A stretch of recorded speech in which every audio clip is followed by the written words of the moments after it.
सभी का बहुत स्वागत है एबीपी गंगा में और आपके साथ मैं हूं दीपा बाफिला। आप देख रहे हैं पहाड़ प्रभात। आगे बढ़ते हैं। सबसे पहले बड़ी खबर है देहरादून से। देवभूमि में बढ़ते कोरोना के मामलों को लेकर अलर्ट। सीएम पुष्कर सिंह धामी ने बुलाई हाई लेवल मीटिंग। ये बड़ी खबर है। देवभूमि में बढ़ते कोरोना के मामलों को लेकर अलर्ट जारी कर दिया गया है। पुष्कर सिंह धामी ने हाई लेवल मीटिंग बुलाई। कोविड-19 की आज सीएम करेंगे समीक्षा। मुख्य सचिव एसएस संधू, डीजीपी अशोक कुमार शामिल होंगे। स्वास्थ्य विभाग के अधिकारी भी इस मीटिंग का हिस्सा होंगे। ये बड़ी खबर है। कोरोना के नए वेरिएंट को लेकर प्रदेश में अलर्ट जारी कर दिया गया है। सभी डीएम को कोविड प्रोटोकॉल का पालन कराने के लिए निर्देशित कर दिया गया है। कोरोना केस पर नियंत्रण को लेकर आज मंथन होगा। किस तरीके से केसों को बढ़ने से रोका जाए, ये बहुत बड़ी चुनौती धामी सरकार के सामने। सीएम आवास पर शाम 5 बजे हाई लेवल बैठक बुलाई गई है। खबर यह है कि मुख्यमंत्री पुष्कर सिंह धामी की अध्यक्षता में ये बैठक होगी। कुछ अहम फैसले भी लिए जा सकते हैं, कुछ कड़े कदम उठाए जा सकते हैं। बार बार लोगों से अपील की जा रही है। कोविड एक बार फिर से बढ़ रहा है, अपना प्रकोप एक बार फिर से बढ़ा रहा है, तो इसीलिए एहतियात बरतनी बहुत जरूरी है। लगातार हर गुजरते दिन के साथ केसों में इजाफा हो रहा है, इसीलिए भी अब मंथन का दौर शुरू हो चुका है। अब इसी पर अधिक जानकारियों के साथ मेरे सहयोगी विनोद कुमार जुड़ चुके हैं देहरादून से। सीधे आपको उनके पास ले चलती हूं। विनोद, आज हाई लेवल मीटिंग होनी है। ये कहा जा रहा है कि स्वास्थ्य महकमे के अधिकारियों के साथ में सीएम चर्चा करने वाले हैं, मंथन करने वाले हैं। कुछ कड़े कदम उठाए जा सकते हैं आज की मीटिंग में। दीपा, देखिए, अब एक बार फिर से देवभूमि में कोरोना ने के जो आंकड़े हैं उसमें बिल्कुल इजाफा होता जा रहा है। अभी कुछ ही दिन पूर्व में यानी भारतीय वन अनुसंधान केंद्र में 11 अफसर कोविड पॉजिटिव पाए गए। उसके साथ साथ कई ऐसे लोग हैं और कल महामहिम की ड्यूटी में 7 पुलिसकर्मी वो भी पॉजिटिव पाए गए हैं। लगातार पूरे प्रदेश के अलग अलग जनपदों में कोविड की संख्या में इजाफा होता जा रहा है और जिस तरह से नया वेरिएंट आया है उसका स्वरूप कैसा होगा और ये भी बताया जाए कि सबसे घातक उसका नया स्वरूप है, उसको देखते हुए पूरे प्रदेश में अलर्ट जारी कर दिया गया है, जिसके चलते कोविड के तमाम प्रोटोकॉल्स पर पालन कराने और सख्ती बरतने के निर्देश यहाँ पर राज्य सरकार की ओर से सभी जिला अधिकारियों को दिए हैं। जिसके चलते आज एक बड़ी बैठक, हाई लेवल की बैठक मुख्यमंत्री पुष्कर सिंह धामी ने सीएम आवास में बुलाई है। यानी तमाम इसमें हाई लेवल के तमाम अधिकारी रहेंगे। सुखबीर सिंह संधू जो मुख्य सचिव है उत्तराखंड के, डीजीपी अशोक कुमार और स्वास्थ्य विभाग के बड़े आला अफसर इस बैठक में मौजूद रहेंगे और पूरे प्रदेश के जिला अधिकारी इस बैठक में वर्चुअल जुड़ेंगे। और सबसे महत्वपूर्ण यही है कि आखिर एक सरकार के सामने और राज्य के सामने सबसे बड़ी चुनौती है कि अब लगातार बढ़ते मामलों पर कैसे नियंत्रण हो। और क्योंकि नया वेरिएंट है, नया स्वरूप है, सबसे घातक उसको बताया जा रहा है। और जितने, ये भी मैं आपको दिबा बताऊं कि पूरे प्रदेश में अब जिला अधिकारियों को निर्देशित किया गया है कि जितने जहां पर भी कोविड का जो प्रोटोकॉल्स हैं उसके उल्लंघन हो रहे हैं उन पर आप सख्ती बरतें और तमाम जितने भी कोविड के प्रोटोकॉल्स है उसका पालन कराया जाए। आज हाई लेवल की बैठक होनी है सीएम आवास में मुख्यमंत्री पुष्कर सिंह धामी की अध्यक्षता में और यही कारण होगा, यही उद्देश्य होगा क्या आखिरकार जो बढ़ती कोविड की संख्या है जिसमें एक बार फिर लगातार उछाल होता जा रहा है और कई अलग अलग जनपदों में लगातार संख्या बढ़ती जा रही है। और क्योंकि भारतीय वन अनुसंधान में 11 अफसर कोविड पॉजिटिव पाए गए, महामहिम राष्ट्रपति की ड्यूटी में 7 पुलिसकर्मी पॉजिटिव पाए गए और ऐसी संख्या अलग अलग क्षेत्रों से रोजाना ही मिल रही है और संख्या में उछाल होता जा रहा है, जिसके चलते राज्य सरकार गंभीरता से लेते हुए इस बार मंथन करने जा रही है आखिरकार कोविड के तमाम इस संख्या पर नियंत्रण हो। आज हाई लेवल की बैठक होनी है जिसमें मुख्य सचिव होंगे, डीजीपी अशोक कुमार होंगे और इसके साथ साथ स्वास्थ्य विभाग के आला अफसर होंगे और पूरे प्रदेश के जिलाधिकारियों को सभी की जिम्मेदारी तय की जाएगी। इसमें दिशा निर्देश, कड़े और मुकम्मल कदम उठाए जा सकते हैं। सरकार बेहद गंभीर है। लोगों से भी बार बार अपील की जा रही है कि वो भी लापरवाही बिल्कुल ना बरतें। आप रहिए विनोद हमारे साथ। ये बड़ी खबर है कि आज हाई लेवल मीटिंग होनी है। क्या कुछ मीटिंग में निकल करके बाहर आता है मीटिंग से, उस पर भी लगातार नजर रहेगी। बहरहाल आगे बढ़ते हैं। बड़ी खबर ऋषिकेश से भी है। 7 पुलिसकर्मी मिले कोरोना पॉजिटिव। परमार्थ निकेतन में ड्यूटी पर तैनात थे ये पुलिसकर्मी। राष्ट्रपति के दौरे के चलते तैनात थे पुलिसकर्मी जो पॉजिटिव पाए गए हैं। सभी संक्रमित पुलिसकर्मियों को होम आइसोलेशन आइसोलेशन में भेजा गया है। अब सभी को होम आइसोलेशन में रहने के लिए कह दिया गया। ये बड़ी खबर है। राष्ट्रपति रामनाथ कोविंद का दौरा उत्तराखंड का, वहां पर ड्यूटी लगाई गई थी पुलिसकर्मियों की। अब 7 पुलिसकर्मी पॉजिटिव निकले हैं।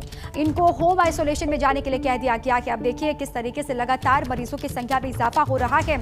कल भी 19 मामले निकल करके सामने आए और फिर आज पुलिसकर्मी 7 जो ड्यूटी में तैनात थे महामहिम के, उनको भी जब RT-PCR टेस्ट उनका किया गया तो वो भी पॉजिटिव निकले हैं, जिसके बाद से अब और भी स्थिति गंभीर बनती हुई दिखाई दे रही है उत्तराखंड में।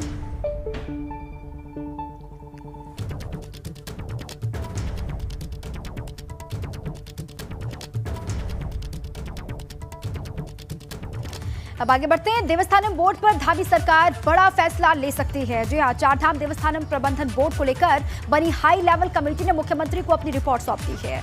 कमेटी के अध्यक्ष और पूर्व सांसद मनोहर कांत ध्यानी ने ऋषिकेश में सीएम पुष्कर सिंह धामी से मुलाकात की और अपनी फाइनल रिपोर्ट उन्हें सौंप करके, जिसके आधार पर मुख्यमंत्री अब ये कहा जा रहा है कि जल्द से जल्द कोई बड़ा फैसला ले सकते हैं। आपको बता दें कि देवस्थानम बोर्ड को भंग करने को लेकर राज्य सरकार 2 दिनों में बड़ा फैसला कर सकती है। सरकार ने 30 नवंबर तक तीर्थ पुरोहित और हकूकधारियों को इस पूरे मसले का हल करने का आश्वासन दिया है और इस मामले में मंत्रिमंडल की सब कमेटी फैसला लेगी। सब कमेटी 2 दिनों में रिपोर्ट का अध्ययन करके सरकार को अपनी सिफारिश सौंपेगी।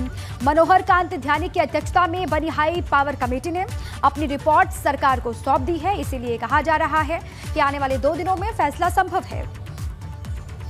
इसी पर लगातार देहरादून से मेरे सहयोगी विनोद जुड़े हुए हैं। विनोद के पास एक बार फिर से चलती हूँ। विनोद, इसी पर सभी की निगाहें टिकी हुई है। चुनाव बहुत करीब है, बहुत प्रेशर है सरकार पर भी। जिस तरीके से नाराजगी तीर्थ पुरोहित जाहिर कर रहे हैं, उसी को लेकर ये कहा जा रहा है कि आने वाले 1-2 दिन में फैसला हो सकता है। क्या अपडेट है इस मसले पर?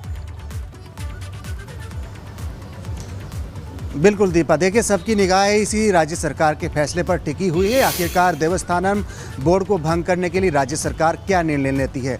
30 नवंबर तक राज्य सरकार ने तीर्थ पुरोहित और हकूकधारियों को आश्वासन दिया है कि कोई ना कोई विकल्प या कोई फैसला इस देवस्थानम बोर्ड को लेकर राज्य सरकार की ओर से ले लिया जाएगा। लेकिन आगामी 2 दिनों यानी आज और कल का दिन काफ़ी महत्वपूर्ण है। राज्य सरकार पर एक दबाव भी है कि आखिरकार देवस्थानम बोर्ड को लेकर जल्द से जल्द कोई फैसला ले।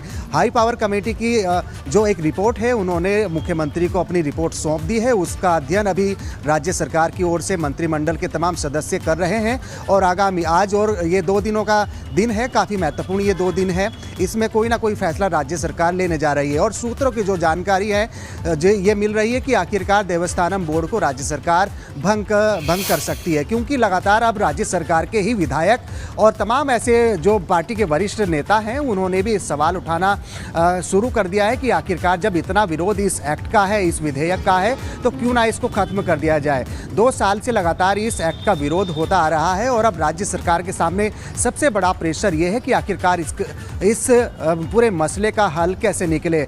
2 दिनों में राज्य सरकार कोई बड़ा फैसला लेने जा रही है और जो जानकारी मिल रही है दीपा, उसमें यही है कि आगामी इन दिनों में राज्य सरकार इस बोर्ड को भंग कर सकती है, क्योंकि लंबे समय से 2 साल ऐसा हो गया है कि लगातार इस एक्ट का विरोध चल रहा है और अपने ही पार्टी के विधायक हों, पार्टी के नेता हों या विपक्ष हों, बोर्ड को भंग कराने की एक मांग उठने लगी है। और यही वजह है कि जिस तरह से प्रदर्शन है, चारों धामों में प्रदर्शन हुआ, मंत्रीगणों के आवास में लगातार तीर्थ पुरोहितों का, हकूकधारियों का प्रदर्शन हो रहा है, तो एक प्रेशर राज्य सरकार पर बनता जा रहा है आखिरकार जल्द से जल्द कोई निर्णय ले। राज्य सरकार की ओर से ये जानकारी मिल रही है कि आगामी 2 दिनों में, आज यानी और कल, कोई राज्य सरकार की ओर से एक बड़ा निर्णय देवस्थानम बोर्ड को लेकर लिया जाएगा, जिसके चलते सबकी निगाहें, सबकी नजरें इसी बात पर टिकी है आखिरकार इस पूरे मसले को लेकर, जो पूरा उत्तराखंड की राजनीति में गरमाया हुआ है। देरी पर गुस्सा बढ़ता जा रहा है तीर्थ पुरोहितों का और ये कह रहे हैं तीर्थ पुरोहित कि इसमें अगर मगर की स्थिति तो है ही नहीं। इतने मंथन, इतनी बैठकें हो क्यों रही हैं? सिर्फ इतना सा करना है कि देवस्थानम बोर्ड को भंग कर देना है। इसी पर लगातार नजरें टिकी हुई है तीर्थ पुरोहितों की। बहुत शुक्रिया विनोद आपका पूरी जानकारी के लिए और अपडेट के लिए भी। देवस्थानम बोर्ड के विरोध में तीर्थ पुरोहितों के तमाम प्रदर्शन लगातार हो रहे हैं। विरोध के बाद भी अभी तक समस्या का हल नहीं निकल पाया है और ना ही सरकार बोर्ड को भंग करने के फैसले को लेकर स्थिति साफ कर पा रही है। ऐसे में तीर्थ पुरोहितों ने अपने आंदोलन को और धार देने के लिए अब साधु संतों का समर्थन लेने की योजना बनाई है। सरकार के खिलाफ विरोध को तेज करने के लिए तीर्थ पुरोहितों ने अखाड़ा परिषद से संपर्क किया, उनसे समर्थन मांगा है। इसी को लेकर पुरोहितों ने अखाड़ा परिषद के राष्ट्रीय अध्यक्ष महंत रविंद्रपुरी से उनके मठ में मुलाकात की और इस दरमियान पुरोहितों ने देवस्थानम बोर्ड के खिलाफ चल रहे आंदोलन के लिए संतों से साथ देने की मांग की है। दरअसल तीर्थ पुरोहित देवस्थानम बोर्ड को रद्द करने की लगातार लंबे वक्त से मांग कर रहे हैं और इसे लेकर के शनिवार को राजधानी देहरादून में काला दिवस के रूप में तीर्थ पुरोहितों का बड़ा प्रदर्शन भी देखने को मिला था। पुरोहितों के विरोध के चलते ही सीएम धामी 2 दिन में फैसला लेने की बात कह चुके हैं। ये 2 तस्वीरें तीर्थ पुरोहितों के विरोध की आपको हम दिखा रहे हैं इस वक्त। अब आगे बढ़ते हैं, हल्द्वानी से खबर है। हल्द्वानी में गोवर्धन पीठाधीश्वर जगतगुरु शंकराचार्य ने देवस्थानम बोर्ड के विरोध में तीर्थ पुरोहितों की समस्या को लेकर कहा कि सरकार सिस्टम को धार्मिक और आध्यात्मिक क्षेत्र में हस्तक्षेप नहीं करना चाहिए और ये उनका अधिकार भी नहीं है। आध्यात्म के क्षेत्र को सनातन परंपरा से देखा जाना चाहिए।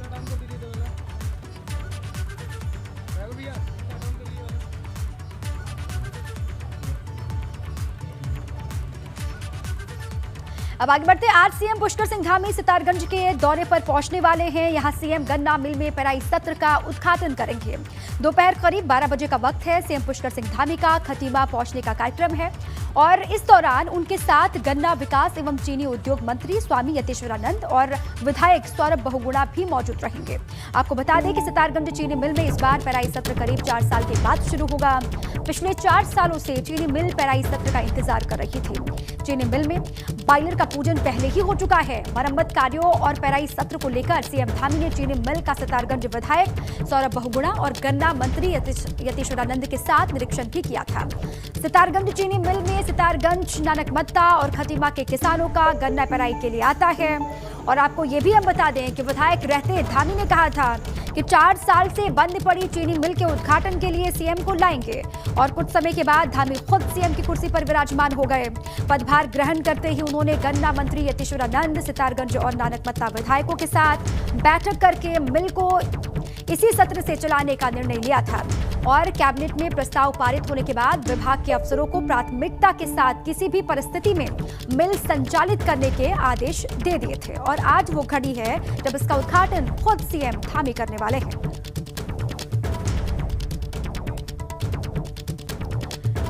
अब सितारगंज से इसी पर अधिक जानकारियों के साथ मेरे सहयोगी वीरेंद्र जुड़ चुके हैं। सीधे उन्हीं के पास मैं आपको ले चलती हूँ। वीरेंद्र, आज बहुत अहम दिन है, लंबे वक्त से इसका इंतजार कर रहे थे बड़ी संख्या में किसान। आज उद्घाटन करने के लिए खुद सीएम पुष्कर सिंह धामी वहां पर पहुंच रहे हैं।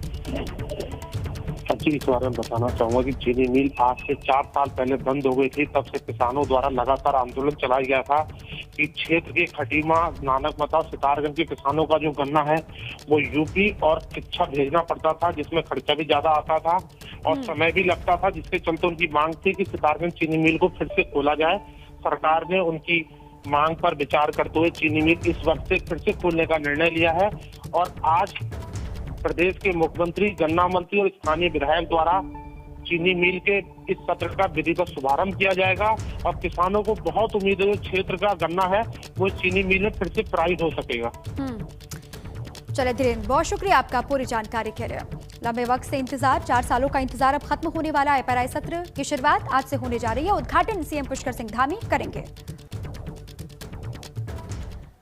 अब आगे बढ़ते हैं, रुड़की से खबर है। रुड़की पहुंचे पूर्व सीएम हरीश रावत ने राज्य सरकार पर जमकर निशाना साधा है। दरअसल राज्य से गन्ने का पेराई सत्र शुरू हुए करीब 20 दिन हो चुके हैं राज्य में, लेकिन सरकार की ओर से अभी तक राज्य में गन्ने का मूल्य निर्धारित नहीं किया गया है, जिसको लेकर पूर्व सीएम हरीश रावत ने सरकार को आड़े हाथों लिया। हरीश रावत ने कहा कि सब राज्यों में गन्ना मूल्य घोषित हो चुका है, लेकिन उत्तराखंड की सरकार कानों में उंगली डाले हुए बैठी है। सरकार को जल्द ही किसानों का गन्ने का मूल्य निर्धारण करना चाहिए। कोई लोग क्या कहेंगे, 5 साल पहले जितना हरीश रावत ने किया था, यदि हर साल के हिसाब से 10 रुपये की भी वृद्धि करोगे तो कितनी वृद्धि हो जाएगी। तो हिम्मत नहीं पड़ रही है मूल्य वृद्धि की फाइल को खोलने की, इसलिए जो है कुछ कर नहीं रहे हैं। हर तरीके का दबाव डाल रहे हैं, लेकिन ये सरकार बेशर्म है, कानून में उंगली डाल करके बैठी हुई है। सब जगह गन्ना खरीद मूल्य घोषित हो गया। क्या उत्तराखंड के किसान ने क्या बिगाड़ा है? उसको भी तो अपने गन्ने को देख करके हिसाब किताब लगाने का अधिकार है कि कितना कितना मुझको मिलेगा करके। आगे बढ़ते हैं, रुड़की से खबर है। रुड़की आज कांग्रेस का सदस्यता अभियान है। पूर्व सीएम हरीश रावत अभियान में शामिल होने वाले हैं। कई लोगों को दिलाएंगे सदस्यता, ये बड़ी खबर है। कांग्रेस में ज्वाइन करवाएंगे। विधानसभा चुनाव के तहत पुनबा बढ़ाने में कांग्रेस लगातार जुटी हुई है और खास तौर से जिम्मेदारी संभाली हुई है पूर्व सीएम हरीश रावत ने। जोशीमठ की विश्व प्रसिद्ध हिम क्रीड़ा स्थल और पर्यटन औली में फरवरी महीने में राष्ट्रीय सीनियर और जूनियर स्कीइंग चैंपियनशिप होनी है। इसको लेकर इन दिनों औली में गेम्स के आयोजन की तैयारियां चल रही हैं। आयोजन को लेकर कई उच्च स्तर पर बैठकों का भी आयोजन हो चुका है और शासन प्रशासन स्तर पर तैयारियां युद्ध स्तर पर चल रही हैं।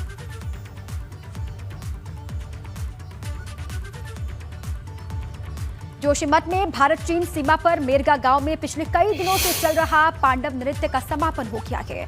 पांडव नृत्य मेरग गांव में कई दिनों से रोज सैकड़ों ग्रामीण पांडव नृत्य देखने के लिए यहां पर पहुंच रहे थे।